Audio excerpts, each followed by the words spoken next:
Hello and welcome to Instablogs Global Reports. This is Sukhmani with fresh updates and more citizen voices from all over the world. Stories for the day are: pro-Western alliance wins parliamentary elections in Lebanon.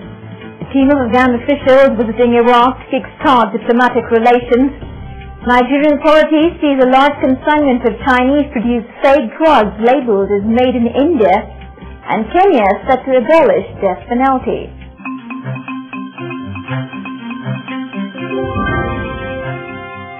The Hizbullah-led alliance has suffered a major setback with its rival pro-Western combine narrowly winning Lebanon's crucial parliamentary elections. The March 14 coalition led by Hariri, son of slain former Prime Minister Hariri, won 71 seats according to official results, while the Hizbullah alliance secured 57 seats in the 128-member parliament. Wad Abu Zuhair from neighboring Jordan says the results are based on sectarian tendencies.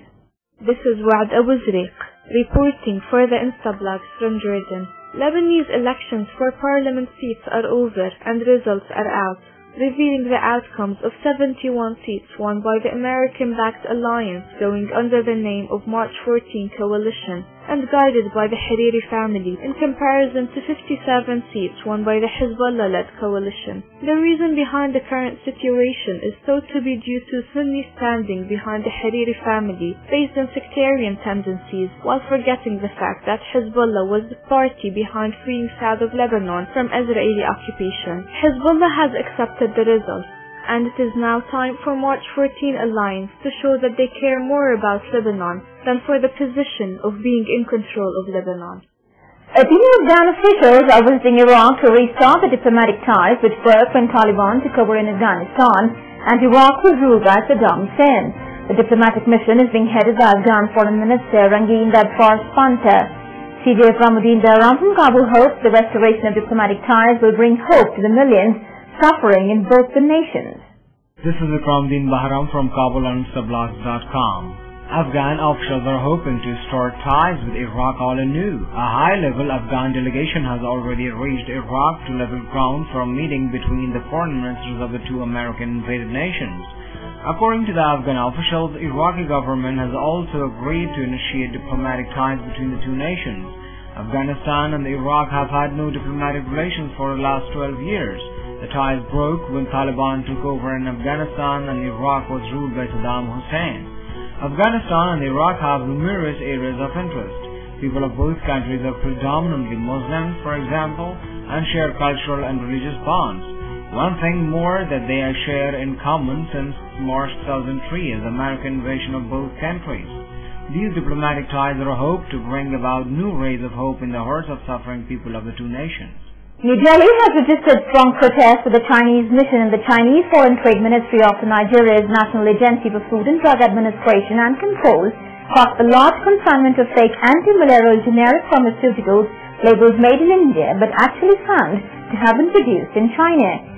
Outraged by the incident, CJ Triveni Bakshi from India wants India to lodge strong protest with the Chinese mission. This is citizen journalist Triveni Bakshi from India reporting on Instablogs.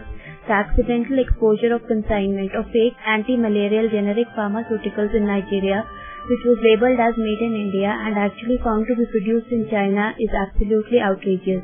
This is unlikely to be an isolated incident, and one sees no reason for Nigeria to be the only country to be receiving such consignments. Fake foreign-made drugs can do tremendous harm to our interests. It not only dents our image but also takes away our legitimate market share. Some might think that it's the multinational firms trying to discredit the two countries by labeling their drugs as substandard so that they would have greater access to the African market. Guesses apart, since this is the first incident of such a large consignment getting seized, India should take this issue strongly with its Chinese side. More than 5,000 Kenyans are in prison waiting to be hanged, although no one has been hanged in the country in the last 28 years.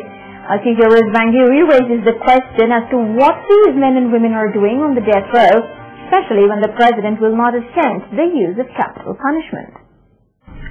This is Rose Wangoi, a citizen journalist from Kenya, reporting on Instablogs. A debate has raged for some time now whether capital punishment serves any purpose. To some people, the fear of hanging acts as the best deterrent to murderers violent criminals, and those who would commit treason. In reality, the deterrent value of the capital punishment has never been demonstrated, and in any case, most civilized countries of the world have done away with it without any legal result. This may have informed our leaders since the 1982 coup attempt not to sign the death warrant. The penalty should be deleted from our statutes. For instance, when people stay for too long on death row, they lose all hope, hence the many incidents of violence in our prisons. Incarceration without a timeline is in itself a violation of human rights. If you want your voice to be heard by millions, let Instablogs be your choice. You can contact us at stagey@instablogs.com. That's all for today's show. We'll be back with fresh updates and more citizen voices. Till then, it's goodbye from the entire team of Solar Report.